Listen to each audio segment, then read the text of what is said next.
الكريم أما بعد فأعوذ بالله من الشيطان الرجيم بسم الله الرحمن الرحيم قال الله تعالى في القرآن المجيد والقرآن الحكيم ولسوف يعطيك ربك فترضى صدق الله العظيم وصدق رسوله النبي الأمين المبين المتين الكريم آئیے سب سے پہلے گنبد خزاں میں آرام فرمانے والے آقا لمبے لمبے ہاتھوں سے جینے والے آقا کی بارگاہ میں جھوم جھوم کر درود پاک کا نذرانے کی گردش کریں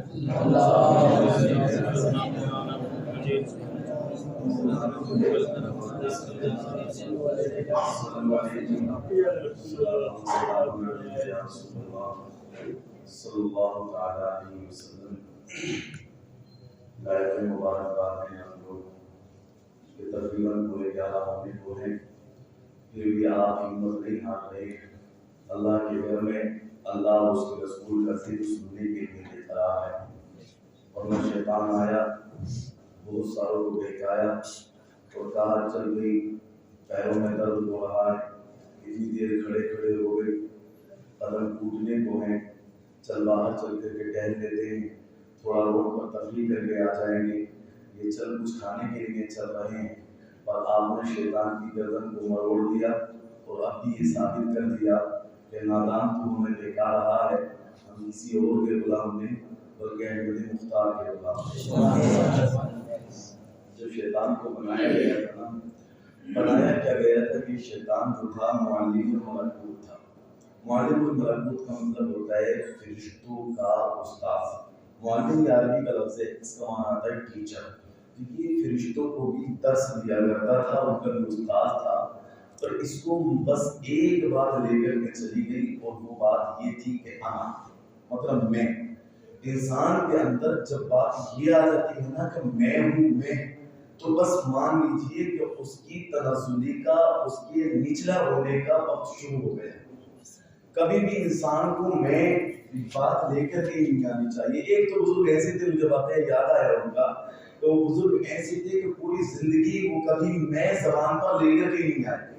پوری زندگی لفظ میں زبان پر لے کر کے نہیں آئے ایک صاحب کو پتا چلا نا کہ یہ بزرگ ایسے ہیں کہ کبھی اپنی زبان سے میں کہتے ہی نہیں انہوں نے کہا میں جاؤں گا اور ان بزرگ سے میں کہلوا کر کے آؤں گا اب یہ شخص گئے اور انہوں نے سوال سوچا اور انہوں نے جا کر کے محفل سجی ہوئی تھی عصر کا وقت تھا انہوں نے جا کر کے کہا کہ حضور ذرا یہ تو بتا دیجئے کہ شیطان کو کس چیز نے برباد کر دیا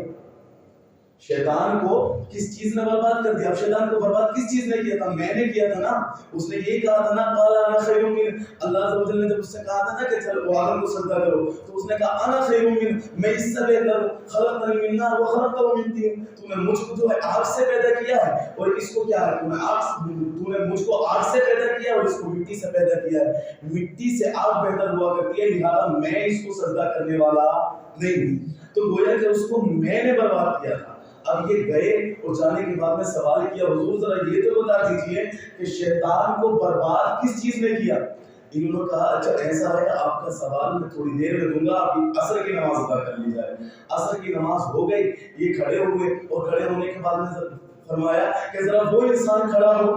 کہ جس نے سوال کیا تھا اور ذرا وہ بتائے کہ کس نے سوال کیا تھا وہ کھڑا ہوا اور کھڑا ہونے کے بعد میں کہا حضور میں نے سوال کیا کہا یہی جو تو نے کہا ہے نا اسی نے اس سوال بات کر تو پوری میں کبھی زندگی پر لے کر کے نہیں آیا اور وقت کوئی میرا کافی ہو گیا ہے کہ اگر میں آپ سے پوچھوں کہ آپ کیا چاہتے ہیں تو شاید آپ کا بھی حال ایسے ہی ہوگا کہ ایک روزہ دار تھا بیچارہ بڑے دنوں کے بعد میں مولوی صاحب کے کہنے پر پہلا روزہ اس نے رکھا تھا اب راستے میں انہیں شاعر مل گئے اور شاعروں کا حال بھی آپ نے دیکھا ہے جب تک ایک مصرے کو 10 بار کہہ نہ لے جب تک اس کا پیٹ ہی نہیں بنتا یا تو جیبیں لوگوں کی ٹھنڈی کر دیں یا پھر خود تھک جائے تب تک وہ ایک مصرع چھوڑتا نہیں اب یہ اسے پتا تھا روزے دار کو کہ جب یہ کوئی بھی کلام سناتے ہیں نا تو پہلے ہی مصرع 10 مرتبہ سنایا کرتے ہیں اب انہوں نے پوچھا شاعر صاحب نے کہ تھوڑا یہ بتاؤ سننا کیا چاہتے ہو اب اسے پتا تھا کیا کہ ان کے ہفتے میں چل گئے اور تھوڑی بہت دیر میں تو یہ چھوڑے نہیں گئے وہ بڑا پریشان ہوا جب انہوں نے بار بار سوچا نا تو انہوں نے کہا حضور مغرب کی اذان سنا دیجیے روزہ بڑا لگ رہا ہے مغرب کی اذان سنا دیجیے اگر آپ سبھی میں کچھ بات چاہ دیں گے تو بس آپ یہ کہہ دیں کہ بہت کافی ہو گیا چلو ختم کر دو میں نے اللہ عز و جل کے کلام کی تلاوت میں شرف حاصل کیا ہے اور ارشاد فرماتا ہے وَلَسَوْفَ يُعْطِيكَ رَبُّكَ فَتَرْضَىٰ۔ اچھا میں آپ کو ایک قاعدے کی بات اور ایک بات کی دلیل، اگر کوئی کام ہم کریں تو اس کی تہ تک جانا چاہیے۔ آپ نے بھی سنا ہوگا، آپ نے دیکھا بھی ہوگا، آپ بارہا کرتے بھی ہیں کہ جب آقا کا نام آتا ہے نا تو انسان کرتا کیا؟ اپنے انگوٹھوں کو چومتے ہیں۔ اب اگر سوال آپ سے یہ کیا جائے کہ ذرا یہ بتاؤ سب سے پہلے انگوٹھوں کو چوما کس نے اور انگوٹھے چومنے سے ملتا کیا ہے، تو شاید کرتے تو آپ ہوں گے پر یہ نہیں پتا ہوگا کہ سب سے پہلے کیا کس نے، یہ نہیں پتا ہوگا کہ کرنے کا اجر کیا ملے گا، اس کا ثواب کیا ملے گا۔ یہ بات بس مجھ سے سنتے ہوئے چلے جائیں اور پھر انشاءاللہ العزیز وقت کافی ہو گیا، میں چھوڑ دوں گا۔ یاد رکھیں جب حضرت آدم علیہ السلام کے پتلے کو بنایا گیا نا، جسد انور کو حضرت آدم علیہ السلام کے بنایا گیا تو چونکہ وہ ایک مٹی کا پتلا تھا، اس کے اندر جب روح ڈالی گئی تو روح واپس آ گئی۔ رب کی بارگاہ میں عریضہ پیش کیا، پروردگارا اندر تو بڑا اندھیرا ہی اندھیرا ہے، میرا اندر دم گھٹ رہا ہے۔ رب تبارک و تعالی نے جب روح کی اس بات کو سنا نا تو اللہ عز و جل نے اپنے نبی کے نور کی ایک چھوٹی سی جھلک کو حضرت آدم علیہ السلام کے اندر پیوست فرمایا، اور جب یہ نور کی جھلک حضرت آدم علیہ السلام کے جسم کے اندر گئی، پھر روح کو حکم دیا اے روح اب ذرا آدم علیہ السلام کے جسم میں جانا۔ روح گئی اور وہیں پر جا کر کے ٹھہر گئی، تبھی سے انسانیت شروع ہو گئی۔ اب وہ جو آقا کریم صلی اللہ علیہ وسلم کے نور کا جو حصہ تھا نا وہ آپ کی پشت میں تھا، جو وہ پشت میں تھا تو فرشتے جو تھے وہ پشت کی زیارت کیا کرتے تھے۔ تو حضرت آدم علیہ السلام نے رب کی بارگاہ میں عریضہ پیش کیا، پروردگار عالم میں کیا دیکھتا ہوں کہ فرشتے میرے پیچھے ہی پیچھے نظر آتے ہیں، پروردگار عالم یہ کرتے کیا ہیں؟ اللہ عز و جل نے حکم فرمایا، ارشاد فرمایا آدم یہ میرے نبی کے نور کی زیارت کیا کرتے ہیں۔ سبحان اللہ۔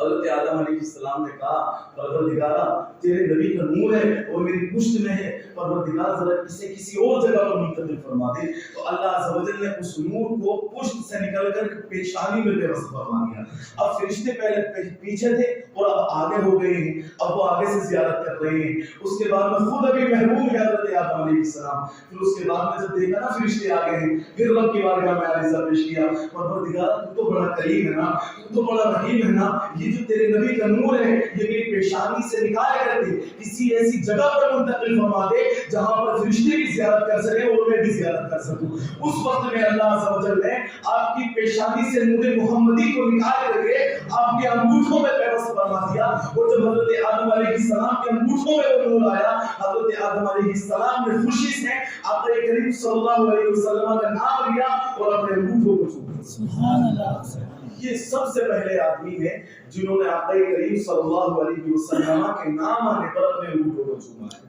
اچھا انگوٹھے چومنے کا یہ تو پتہ چل گیا چوما کس نے سب سے پہلے، یہ بھی ذرا جان لیں کہ انگوٹھے اگر ہم چومیں گے تو پروفٹ کیا ہوگا، فائدہ کیا ہوگا، کیا ہمیں ملنے والا ہے، تو سنیں میں بڑے اختصار کے ساتھ عرض کر دوں۔ رب تبارک و تعالی کے محبوب یعنی آقا کریم صلی اللہ علیہ وسلم کا فرمان عالی شان ہے، من سمع اسمی فی الآذان ووضع ابہامہ علی عینیہ فانا طالبہ فی صفوف القیامہ وقائدہ الی الجنہ۔ میرے نبی ارشاد فرماتے ہیں جو اذان کے اندر میرے اسم گرامی سن کر کے اپنے انگوٹھوں کو اپنی آنکھوں سے لگا لے گا فانا طالبہ فی صفوف القیامہ، تو میں قیامت کی صفوں میں اسے تلاش کروں گا، وقائدہ الی الجنہ، اور اس کو جنت ملے گا۔ سبحان اللہ۔ فائدہ بھی پتہ چل گیا کہ انگوٹھے چومنے کا فائدہ کیا ہے۔ ایک واقعہ مجھے یاد آیا، ایک انسان تھا، تمام تر برائیاں اس کے اندر تھیں، چوری وہ کیا کرتا تھا، ڈکیتی وہ کیا کرتا تھا، جوا بھی وہ تھا، ہر برائی اس کے اندر تھی۔ اور اتفاق کی بات دیکھیں تو بڑے اختصار کے ساتھ میں بیان کر رہا ہوں، جب اس کا انتقال ہوا نا اور جب اس کے انتقال کے بعد میں لوگ اس کو دفنانے کے لیے گئے، جو لوگوں نے مٹی کو چھوا تھا کیا دیکھتے ہیں کہ وہ مٹی جو تھی جو اس کی قبر سے مس ہوئی تھی اب اس مٹی سے خوشبو آ رہی۔ گھر چلے گئے، ایک انسان نے خواب میں دیکھا اور کہا کہ اے انسان تو تو بڑا دنیا میں رہ کر کے کوئی عبادت کرتا نہیں تھا، تو تو بڑا گناہگار تھا، پر تو نے ایسا کیا کام کیا ہے کہ تیری قبر سے جو مٹی تھی اس سے بھی خوشبو آنے لگی ہے؟ تو اس نے جواب دیا تھا کہ لوگوں سنو سنو، جب میں کوئی برائی کیا کرتا تھا، جب میں کوئی غلط کام کیا کرتا تھا، اس وقت میں مجھے ڈر لگا کرتا تھا، میں آقا کریم صلی اللہ علیہ وسلم پر درود پڑھتا تھا، اور جب میرے نبی کا نام آیا کرتا تھا تو میں اپنے انگوٹھوں کو چوم لیا کرتا تھا۔ یہ ادا میری رب کو اتنی پسند آئی کہ اللہ عز و جل نے میرا فیصلہ جنت فرما دیا۔